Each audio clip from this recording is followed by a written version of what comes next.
Okay guys, for my third tank tutorial and guide, let's talk about the commander. In my experience, the commander has a lot on his shoulders, let's say, for the tank crew. It doesn't need to be the Panther. It can be the Sherman. I had games where we took 3 Panthers with 1 Sherman. So basically, the commander carries his whole team on his back, not like in a bad way, like he's doing the job.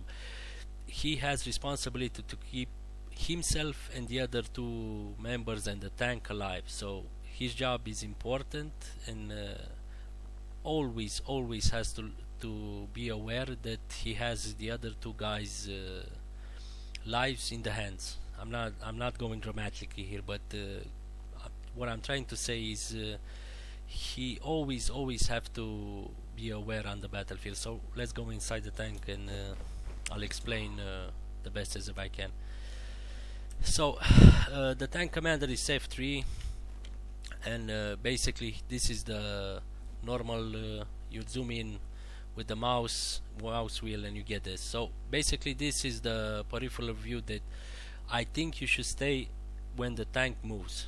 When the tank is stationary, you go 1 click, and maybe when it moves you can go 1 click, but never 2. I mean, this will wobble like crazy. 1 or 2 clicks max.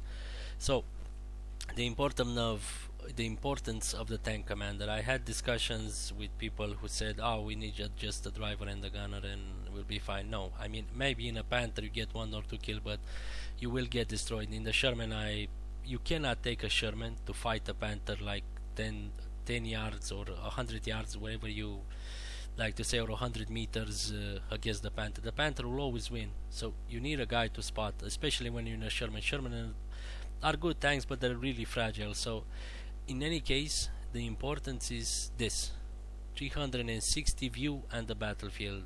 The tank commander can also look constantly on the map, so the driver always drives. He has to look at the terrain. The gunner may be seeing infantry, and always try to keep the gunner to see things. Never let him look at the map. So it's your job as a tank commander to look at the battlefield non-stop.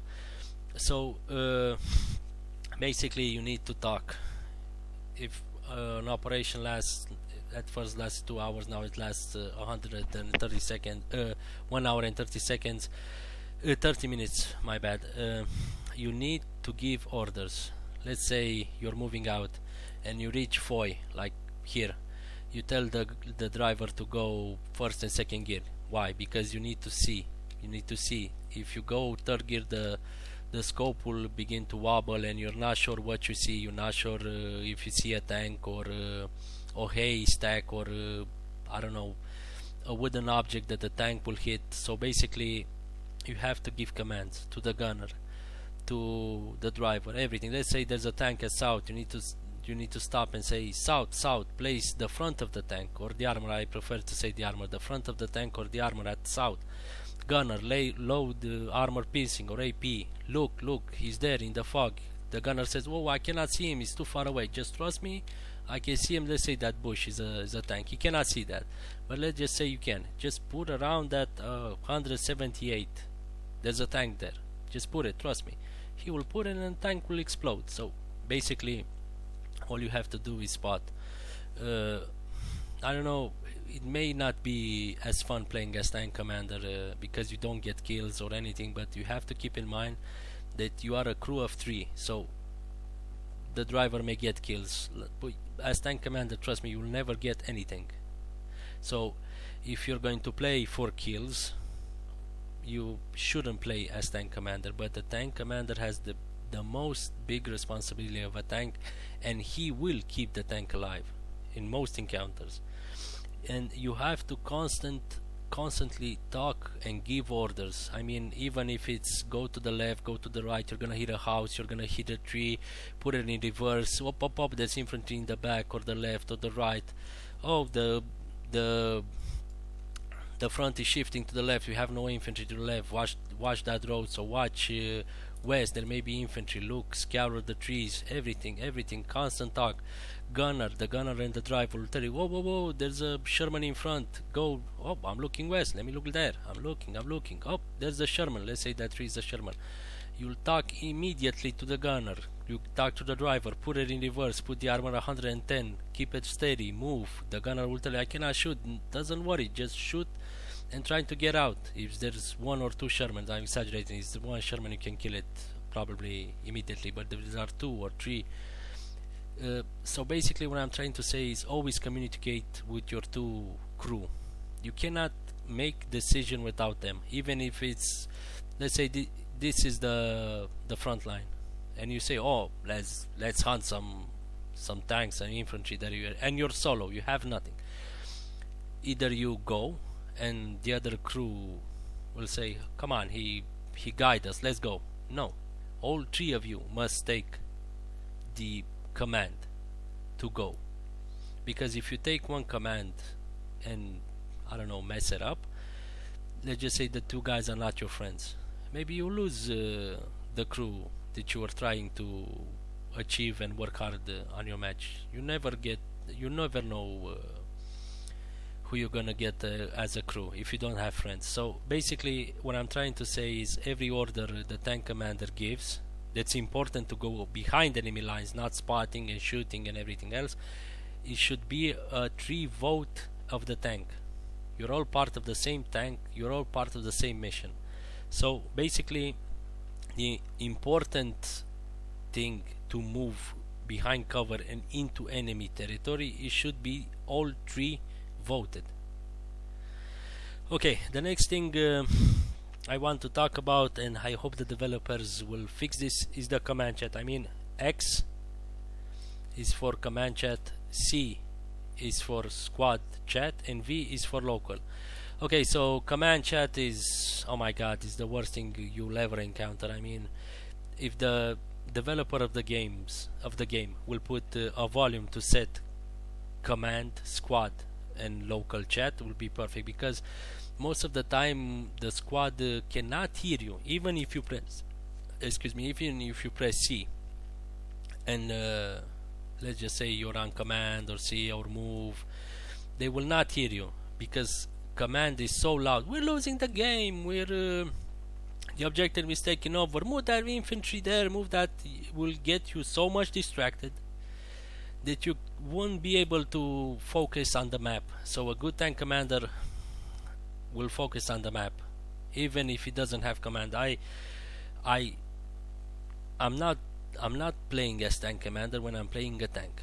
I play some games, but not all games. So basically I go crew member, because what I'm trying to say is command chat in some games is really hard to get your crew mobile. So for the first steps as tank commander, so you can learn it, just go team chat, squad chat, or local. So basically what I'm trying to tell you is just learn all 3 friends, or I don't know, just new in the tank, try to learn the game yourselves. After you learn, you can hear command chat and give orders, so you can go basically 2 things. One more important thing about this is that you always check your squad, your friends, the tank crew, if they can hear you. I mean, if the gunner goes a little bit silent for, I don't know, 30 seconds or 40 seconds, and the driver also, just say, gunner, can you hear me? Gunner, can you hear me? Are you okay? Are you out? So he can hear you. Maybe it's a pause. The game always has a problem with squad and local. It gets bugged sometimes, I don't know, but always try to talk to your crew members in the tank.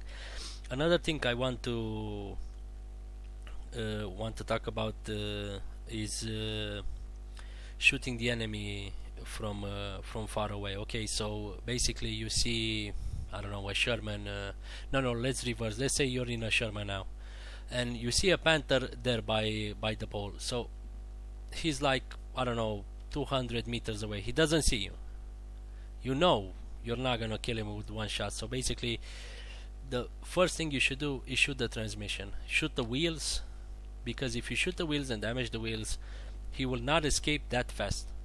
After you shoot the wheels at the Sherman, and he's checking for you. He didn't see the shot because he's left or right side, depending on when you hit him. He was constantly checking. You reload, and you try to put two in his turret, so you destroy the Panther. Of course, if you see him like 100 meters, it's not 300 meters, you basically just go for the kill, go hit the turret in first. He cannot move the turret, but basically he can get away. So this is like 50-50 chance depending on the situation. Everybody makes decisions, so this will be your decision to make. And another thing I want to talk about is the commander always have to be alert on the battlefield, always checking the map, checking the objectives here, wherever he's taking, checking if the enemy is flanking, the objective is lost. Try to move the objective, slow down like a turret and hold the objective. Always remind that you're like a bunker, you're a moving bunker. Infantry can't kill you except bazooka guys and Panzerschreck. So basically you have to support. In German side is really difficult. If you lose the bolt Panthers at the beginning of the match, it's really hard to go back.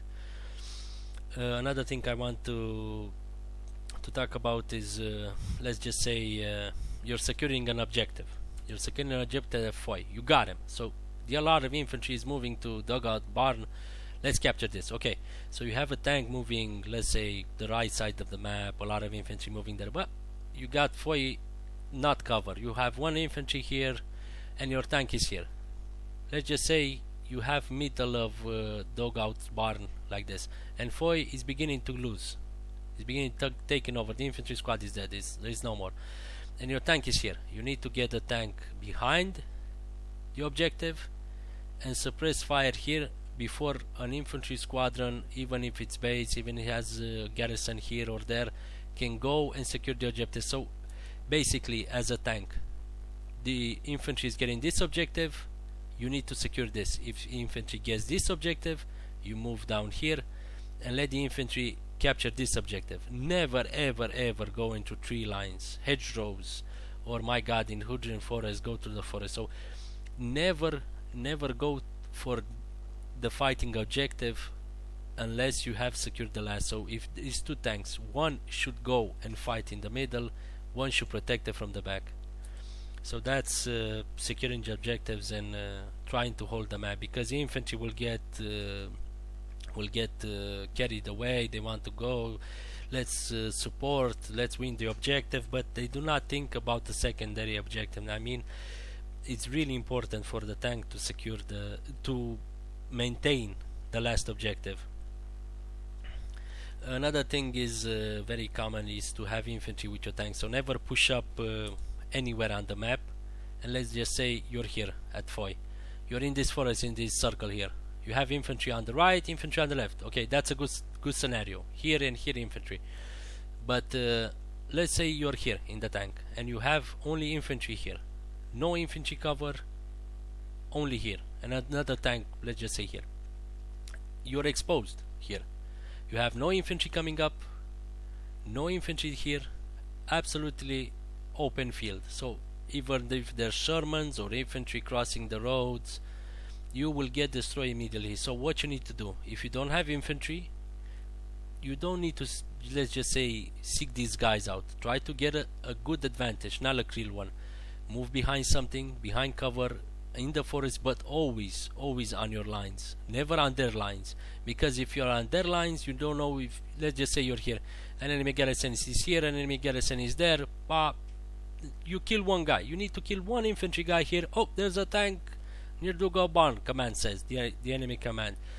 Instantly they will pop 7 bazooka guys and just wreck your day. So never ever go without infantry, never push up without infantry. Only on rare occasions. if command tells you that we need to eliminate 2 Shermans on Dogger Barn because they're isolated, yeah, just push forward, killed one, like push forward like this, straight, take him from the left side, or push forward like this, one is here, you take this one guy, this one communicate, you move after you kill this, you're here, you move down, never move up to the kill, because if you move up straight for the kill, the other tank will move up and get a clean line of shot. So you destroy it, you relocate from this position, move down and fire like this. Never fire direct, one shot here, because immediately will spot you. Let's say this is a bad tank crew, this is a good one. You kill the bad one, immediately the first one will see the shot, see your direction, but he cannot see you through the fog. So move down and then shoot. Okay, so I guess I cover flanking and infantry support and tank battles. At least is one more thing I want to discuss, and the map basically, the drivers, even if he's not aware of the map, the driver needs to know the map. Let's just say 50%, and the other 50% the command will guide him through.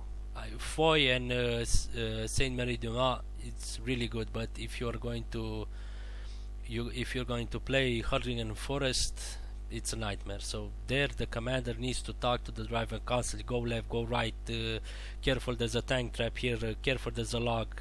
It's nightmare. That I will cover a basic tutorial on each map for best strategies.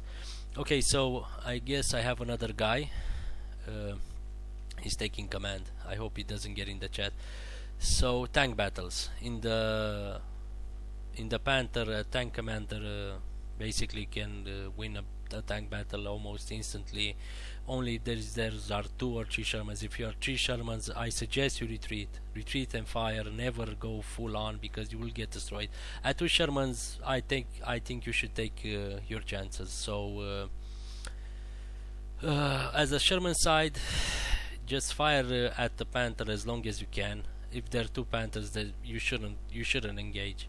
It 1 Panther to 1 Sherman, I don't know, you take your chances. So basically that's the commander tutorial, so guide. So I hope it will be good enough for you, so you can understand everything there is to know about tanks in Hell Let Loose. So see you with the next tutorial, and I'm seeing it's 18 minutes now, so I'm sorry if I wasted your time, and a good day and everything. Commander Starlord out.